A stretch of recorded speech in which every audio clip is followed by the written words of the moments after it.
Positive thinking is something that we're all trying to work more on, but how do we teach it to our children? Today, I am speaking with thought leader and author Diana Cole, who recently released the book, Alina, the Positive Thought Warrior. She's going to walk us through the steps for helping our children to develop positive thought and how you as well can overcome negativity with practical step-by-step application. Let's dive in and bring a notebook because this is a good one.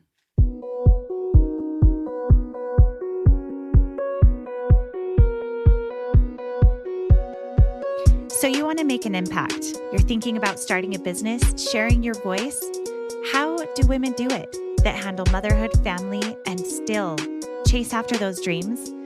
We'll listen each week as we dive into the stories of women who know. This is Call Me CEO. Welcome back, everyone, to another episode of Call Me CEO. And I am thrilled to be here with you today because we are speaking with Diana Cole, who is an author, teacher of positive thought, and recently released the book, Alina, the Positive Thought Warrior. She helps others to develop positive thoughts in themselves and also helping parents teach their children how to have positive thought processes as well. So thank you, Diana, so much for being here today. I am thrilled to have you. Thank you so much. I'm so thrilled to be here also. Tell us a little bit about your journey of becoming an author, what that looked like, and then also how you got particularly interested in positive thinking. Okay. I grew up with a dad who was a human potential pioneer, in the, a pioneer in the New Age movement and the, 60s and 70s here in the San Francisco Bay Area. And I was exposed to a lot of forward thinking, meditation from the age of 4. And he had friends who were very influential authors and leaders that we all know the names of. And I was really, exposed from a young age to these concepts of positive thinking, meditation, self-love. And I thought, I kind of took it for granted. And I thought everybody may have learned those things. And as I grew up, I decided to go out on my own and have my own life. And I didn't need those things. They all sounded nice, but whatever. And I opened a business that I had exercise studios on both coasts of the US. And it was a big business that was energetically just draining me. And it was so hard for me to go through sort of the ebbs and flows of that business that it got me to the point where I realized I didn't want to do that anymore. And when I got to my lowest low, which was right before that business sort of collapsed, I realized that I needed to go back to what I learned as a child to help pull me out of that. And it worked so well for me that I decided I needed to start writing about it and letting the world know, as many people that I could touch know that there is a way that we can pull ourselves out of these dark moments. And there's a way we can teach our children to do the same thing. Wow, what a gift. I mean, what an introduction. I find a lot of times I've talked with people who have perhaps learned from their childhood in reverse, like things that they need to overcome through therapy or shadow work or do different things that they maybe have suppressed. But what a gift to be able to touch back into a wonderful, enlightening childhood. That's incredible. Yeah, it was incredible. Is that something that your parents both prescribed to? How was it that they engendered those values in you? Yeah, well, my mother was not really, in this world of, the human potential movement. She was just a normal woman having a normal life, not thinking about, internal processes too much. But I was closer to my father and spent a lot of time with him, just kind of listening and sort of sitting next to him and, traveling with him while he was giving talks all around the world about this stuff and just trying to digest everything I could, mostly because I just wanted to hang out with him, right? But I was absorbing it at the same time. And then as I got older and I started having problems, he was also a psychiatrist. So as I was having problems, I was consulting him on everything, right? And his answers and the way that he guided me through things were always coming from that place of what I learned, that foundation. He always, was consistent with, walking the walk and talking the talk. So I feel like I was really deeply steeped in his teaching. And I feel really empowered now to be able to teach others. So you're a mother yourself. Tell us about your children. Yeah. I have an only child, and Okay. she is almost 19, and she's the co-author of our children's book, Alina, the Positive Thought Warrior. Oh, and is her name Alina? Her name is Lucy. Okay, so where does the name Alina come in? Just one you She picked that just you liked like? it. Yeah, she picked it. She just thought that that was a cute name for a positive thought warrior who was going to teach children better thought processes. Hmm. That is such a fascinating story. Is that now you say that you traveled with your dad. He Mhm. was doing speaking engagements as an author and a psychologist Okay. and a psychiatrist, Mhm. correct? Mhm. Okay. And as you were coming back to that, how did you find your way back to creating those positive thoughts and the links to your childhood? What was it that brought you back there? Yeah. So, when I feel like my life started falling apart, and I think we all go through those moments, right? Like our life takes these like ebbs and flows, right? Where we have like these really hard moments we have to get through, and then like these really great moments. Well, for me, getting through those hard moments when they were really hard were it became life changing when I figured out how to pull myself out. I was a single mother with businesses that were failing. I could barely afford, my rent. I was just at my rock bottom, and I went back and did some of the things that he taught me and was able to really change things quickly and improve my life so drastically that I wanted to help other people do the same thing for themselves. And it really is about how to think your life better. That's amazing. Take me through the process of creating those positive thought patterns. Okay.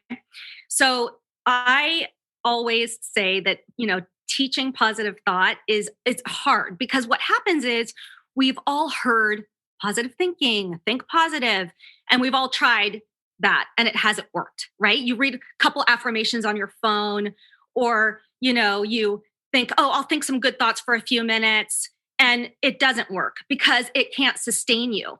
And positive thinking and changing your life around positive thinking is a habit and it's hard. And it's like dieting. It's like, going to AA and stopping drinking. It's like giving up a habit that you need to give up.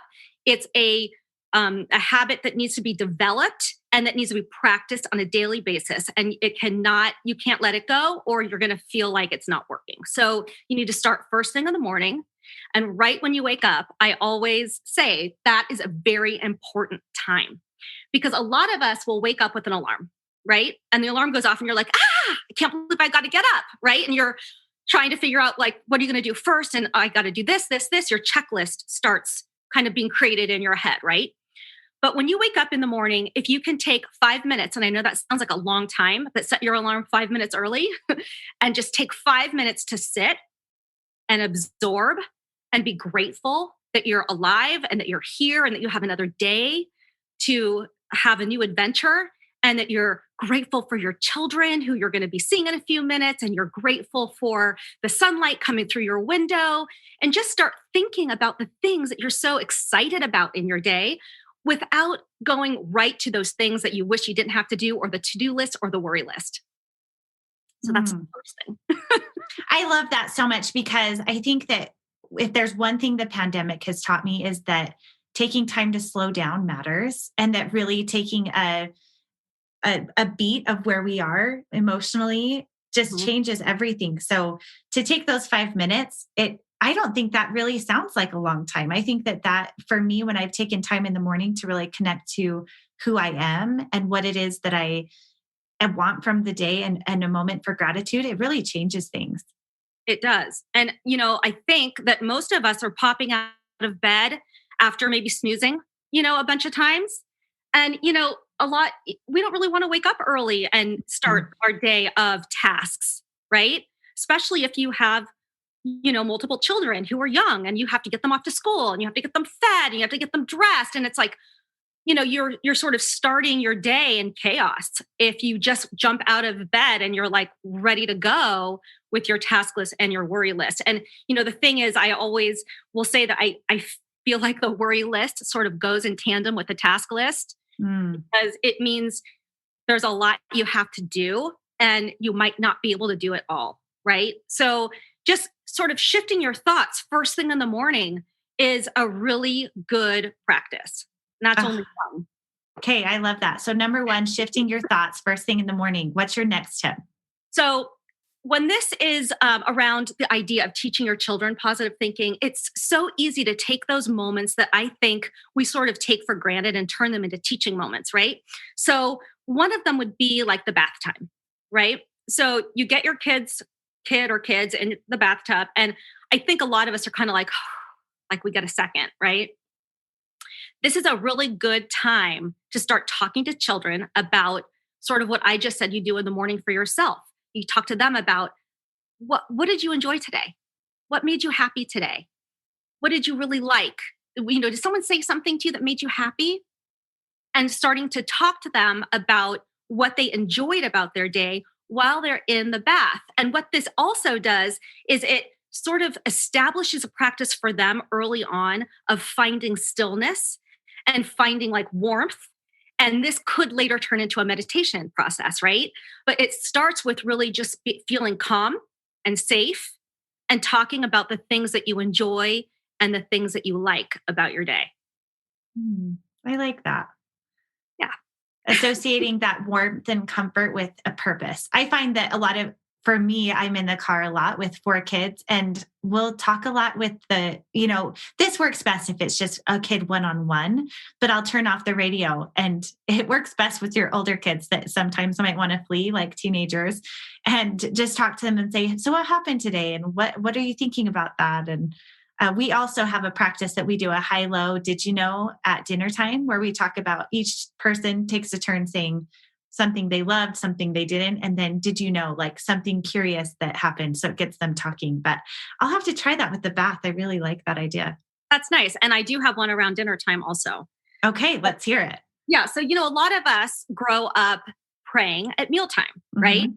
Like Yep. you give thanks for your meal. And that's sort of, I think, something that has been established as, not too out there. A lot of people are doing that. Some are, some aren't. It's okay. But mealtime is a really good time to also bring the focus back to thanks or to happy thoughts, right? So it's a really good time to, whether you do have a prayer, to sort of continue it. And if you don't have a prayer, to make positive thinking your prayer, right?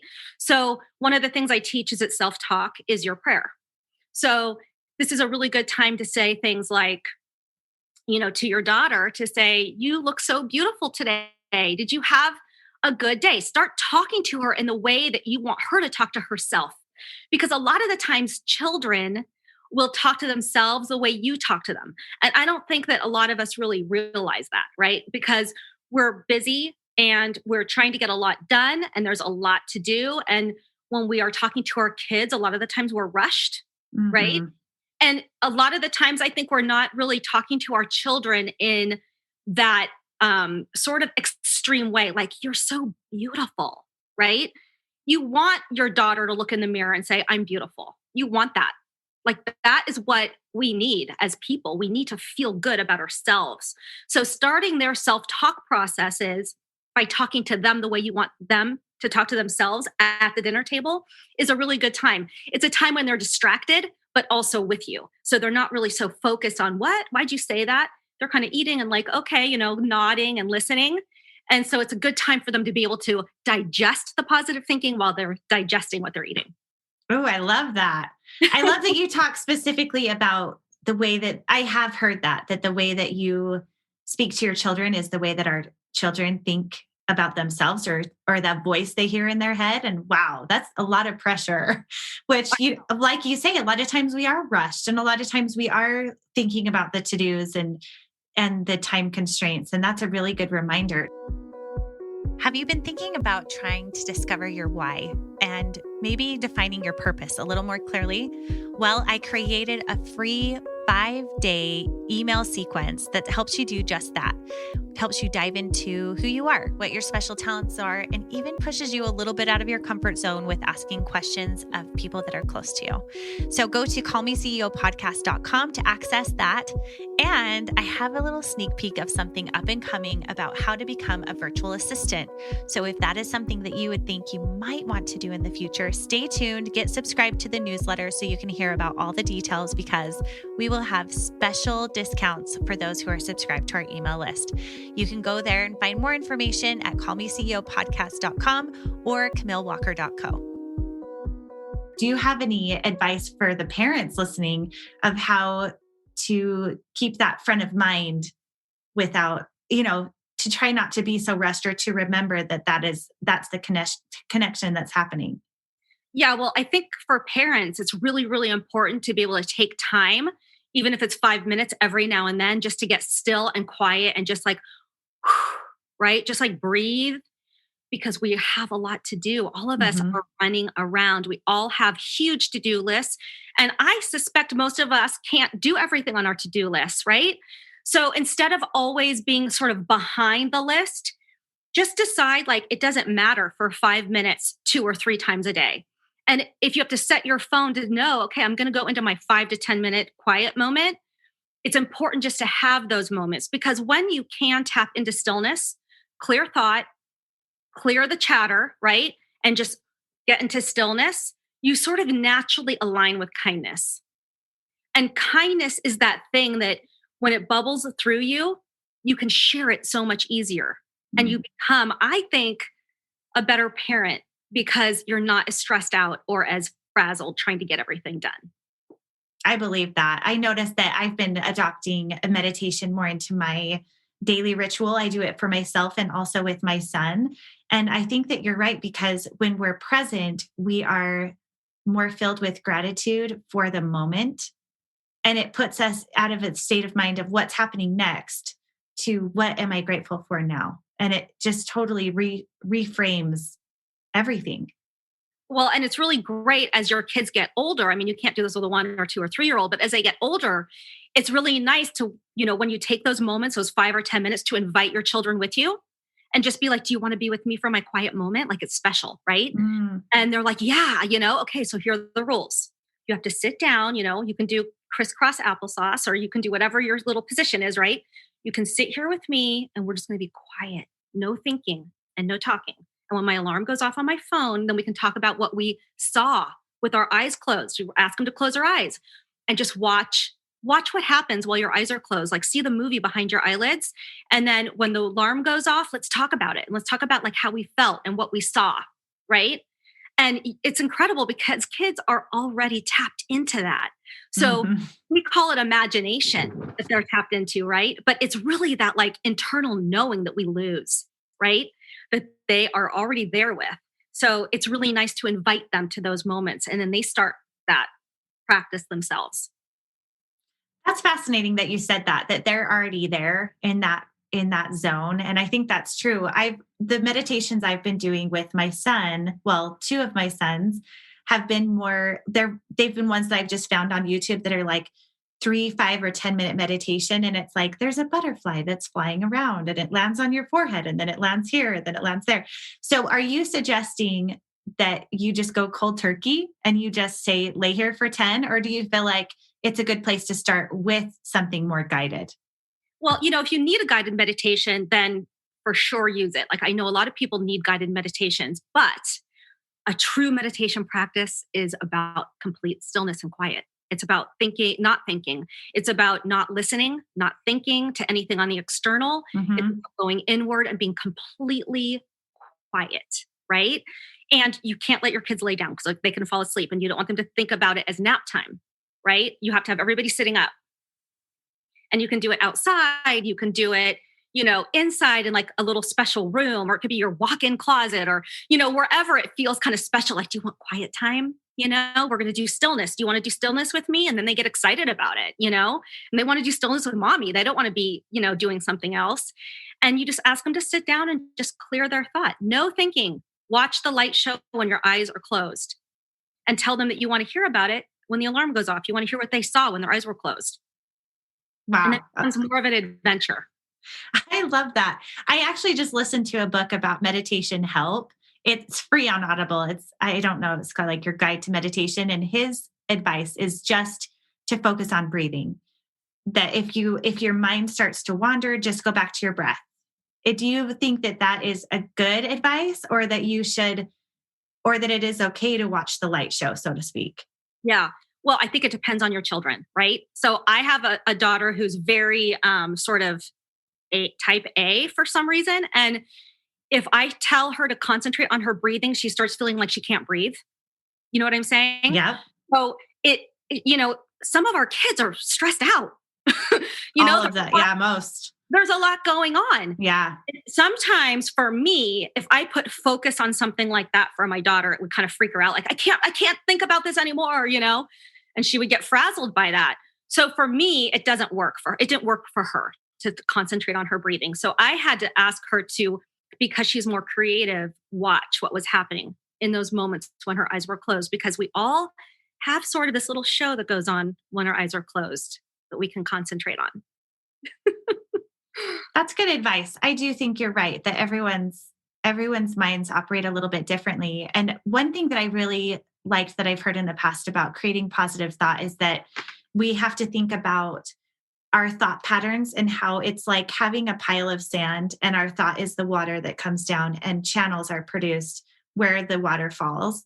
And what happens when you take more water and pour it on the exact same spot, those grooves get deeper and deeper, and they run in the same places. So it really does take concerted effort to change those channels and to create a new path. What would you suggest to parents, and even we as adults listening? What are some good ways to create new channels and paths when we find ourselves talking to ourselves negatively, or coming down on ourselves for something we might have done wrong, or even just that if there's a rehearsal of something that just plays that we've heard since we were kids, and it's maybe something our parents said to us that we can't seem to shake? Yeah. Well, there's a few things. So first, for children, I would say that a lot of children are, like I said, they get worried about things too, right? It's just different things. Like, they're worried about going to school and, like, will their friends be nice to them or whatever, right? Like going to a new class that they're starting and they're by themselves. And it's like, oh, I don't know if I want to do this, or they just get nervous. So one of the things that I think really, really helps to start all that is to get them like a little worry stone or a crystal. So for me, I would let my daughter pick out like a little crystal or a little stone on the ground or whatever that she felt good about. And I would tell her to hold it and to just know that this was her good luck stone and her like special stone that she would take with her whenever she was worried. So if she had any kind of, hesitation about going somewhere or worry about doing something, I would ask her to hold her stone and just sort of warm it up in her hands and then put it in her pocket and know that it's there for her so that she's safe and doesn't have to worry, right? Because one of the things is that our worry processes break down our positive thinking processes. So trying to clear the worry first, or start thinking of that as a practice, makes positive thinking a lot easier. So as far as positive thinking, I would say, the best way to start that is to make a list. So instead of a worry list, you make a positive thought list. And this needs to be all the positive aspects about you and your life. And you can do one for yourself, and you can help your child do one for them, or you can write one for them, but it's kind of nice to get them involved. And I know this, it sounds strange, I think, for some of us, because we're not taught to say good things about ourselves. Even like when we're not talking to anybody, like in our heads, we're not, wired to walk by mirrors and be like, oh, I look good, or I'm happy with my hair today, or like, I feel so good when I look at my reflection in the mirror. Most of us are like, oh God, there's another wrinkle, or I'm fat, or whatever, right? So if we can start making lists about the things that are positive about ourselves, that we like about ourselves, and start reciting those lists as often as we have a chance. So that means either posting it on a mirror in your bathroom, or putting it in your nightstand and reading it before you go to bed and when you wake up in the morning, and then helping your child do the same thing, right? So if you have a son, you would say, we're going to make a list of all the amazing things about you. Can you help me with that? Let's do it together. And like, I think you're really good at drawing. What do you think? Yeah, I'm really good at drawing. I'm an amazing artist, right? Okay, let's talk about something else. You're a really good brother. And, yeah, I'm a really good brother. I'm an amazing brother. Like, make it like an I am statement, or, right? I think you're a really handsome boy. Like, yep, I'm definitely handsome. I am very handsome boy, right? So you're going to ask your child to read that list in the morning, and you can do it with them, or at night before they go to bed. And tucking in, that nighttime sort of ritual is a really nice time to do it. It's like when everyone's getting calm and you're putting everybody in bed, it's like, okay, get your positivity list out. Let's read it together. And if your kids share rooms, you can have one do one and then the other, or you can just go into each, kid one at a time and have them read their list and have like 10 to 15 points on each list so that it takes a couple minutes to get through it, right? And they feel really good about themselves because you're telling them all the amazing things about themselves. They're telling themselves before they go to bed. And it's a really good time to go into the dream state, right? With feeling good about yourself. And then you wake up, you could do it in the morning or at night, whatever you prefer. I kind of like nighttime for that. And then if your kids end up getting stressed out during the day, or, how kids have little breakdowns every now and then, you can pull the list out and say, let's talk about your positivity list. I think you might need a little help right now, a little pick me up. Let's go through your list. And then have them read the list and be like, everything's okay. Look you're amazing. Right. Mm-hmm. And you want them to start feeling like, yes, they are amazing. We are all amazing. And we're all living these amazing lives. And you want them to tap into that as early as possible. Building a successful business takes a clear understanding of your goals and where you want to go. That is why I love Cube Money. It is an app card combo that allows me to assign a purpose to each dollar in my checking account. No more wondering where you stand in regards to your bills, because with each transaction, you make a mental check-in with your balance. Create goals and stick with them in your lifestyle and business so you can live more and stress less. Go to cubemoney.com/Camille to get started today. That's Cube spelled Qube money.com today, and make those dreams a reality. Oh, I love that. I've created a positivity list for myself, but I haven't thought to make one for my kids.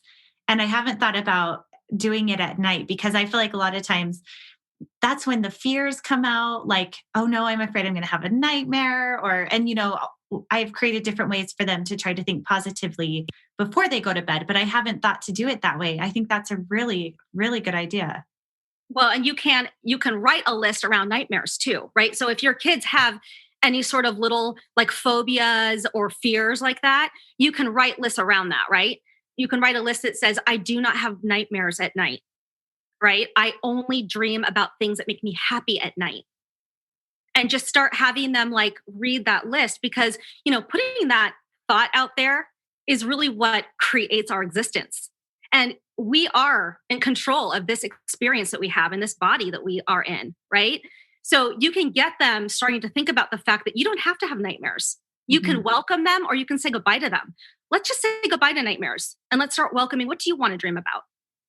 Like my daughter would probably have said, I want to dream about animals that talk, right? Okay, I don't have nightmares anymore. I dream about animals that talk.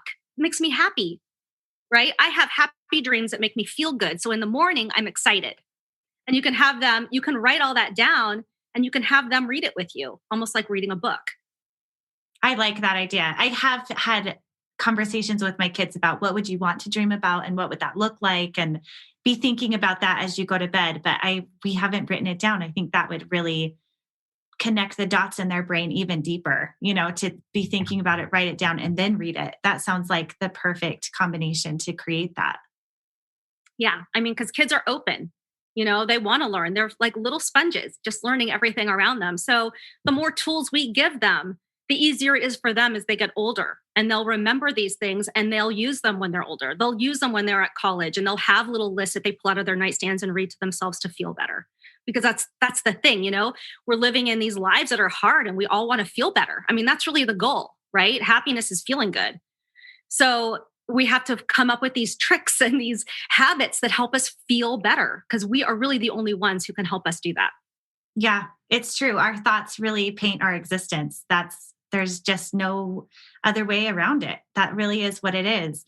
What would you say to the adults who are listening and may need some reframing for thought themselves? Are there specific tools that you would suggest? Should they create a thought list if they're having bad dreams? Do you think that the exact same rules apply to both? I do. But because we are, higher thinkers and we've had these lifetimes, we start getting this thing called self-doubt, right? And when you have doubt, you erase all manifestation. So if you are doubting that, you have these wonderful qualities, it's going to be harder for you to get sort of, feeling internally like you have these great qualities. So we have these barriers we have to break down a little bit, right? And we have to just start doing these lists and reading them over and over so that we can start feeling, better right away. Because here's the thing, when you start reading these lists every day, you feel better for sure. Like there's no way around it. And I will even go as far as, when you have a bad experience with somebody or yourself, or, somebody was angry at the grocery store, or, whatever it is. And there's small and big things that happen all day that hurt us, right? Instead of thinking about the pain, go home and write down, if you have to write it down. I think writing it down makes more sense because then I can go back to it. But write down the things that you enjoyed about the experience or that you're thankful for about the experience, right? Instead of focusing on the thing that made you unhappy or the thing that made you hurt, right? So you start noticing you're having the same life, right? But you're noticing the things in your life that are lighting you up, that are making you happy, that are making you feel grateful. And you're not looking at the things that were like, oh, why did that person do that? Or like, what did I do to deserve that? Or yuck, like why? Like what happened? Instead of going to that place, go to I'm really happy I was able to interact with other people today. I was really happy that I was able to get into my car and go somewhere else. Like how amazing. I'm so happy I'm sharing this world with other people. I'm so happy I can learn from other people. So happy they can learn from me. I'm so happy to bring children into this world where we're all learning together. Those sorts of statements, right? Say them out loud, write them down, and recite them every time you have those moments where you feel like you're having a sticky moment, right? It can be an argument with your husband or your boyfriend. It can be a really hard moment with your child. It can be anything that makes you feel just kind of not good. And write down the good aspects of it because there's always good stuff happening in tandem with the bad stuff. We just don't look at the good stuff when we're feeling bad. That is so powerful. I love creating that association of looking for the good because like you said, the day is packed with crummy things that happen, but we always learn something from the good and the bad. I want to fast forward or I guess rewind to your book. You held it up at one point. Oh, yeah. Can we talk about your book a little bit more and tell us what the journey of your book is about and how it can bless our lives? Okay. So my daughter and I have for a few years been wanting to sort of help children learn some of the things that we both learned from my father. My father passed away 3 years ago, but he was very, very present in my daughter's life. So she learned all these things that I learned, right? A little different, but she learned them too. So we had always talked about wanting to, help children learn some of these things. And then the pandemic hit and we had time because she didn't have to, drive to school anymore. So her school was in our house now and on Zoom. So she had so much more time where she was doing other outside activities. So we sat down together and we wrote Alina, the Positive Thought Warrior, which looks like this. It's the children's book, the first of a series. We have about 8 of them that we've written, and we're going to sort of start releasing them on like maybe every 6 months we'll release one. Wow. The next one is a journal to help kids journal. But it's really about just sparking the idea of positive thinking and teaching children that having good thoughts will make them happier, that will make their lives better, right? And it's saying it in a very gentle sort of like, here's a good idea so that you can have the conversation with your children after reading it to go a little deeper with them, right? Mm-hmm. So we are going to have a few more coming out like on meditation and feelings and bullying and all these things that we have, our children all have to experience. But one of the things I can mention, I think we have enough time, that would really help too, is realizing that when you feel good or not good, you usually feel it in your belly, right? It's either a pit in your stomach or butterflies, right? Those are the extremes that you feel. Children are really connected to that. right? Because they're still living in that feeling world, in that fantasy world, in that imagination world that we've let fall away. So it's really, really, really great to be able to talk to your kid like that and say, do you feel good in your belly right now? What would make your belly feel good? Right? And that's how you can get to find out what they need, right? Or if they're not feeling good and they're crying, or they're having a moment, and you say, does your tummy feel bad? How's your tummy feel? And it kind of stops them like, what? How does it feel in your tummy? Are you feeling not good in your tummy? And they're like, no, it doesn't feel good, right? And you can say, well, let's make your tummy feel better. What would make your tummy feel better? Talking to kids about that is the way to talk to them about feelings, not just to talk to them the way you would talk to another adult about feelings, because it's lost on them. They don't have like that same advanced, thinking processes that we do. They haven't gone through the ups and downs like we have. They're all still living sort of in this up for the most part, right? So it's easier for them to tap into that knowing part of us, which is the belly. I love that you just said that, because when I talk to my kids about their emotions, I didn't know this, but until I guess a couple of years ago, that when kids are feeling anxiety or stress or any of those tough emotions, that it usually makes their tummy sick. And so I love that you talk about that specifically, because I've seen that in my own life, where I didn't know that anxiety ran in our family history.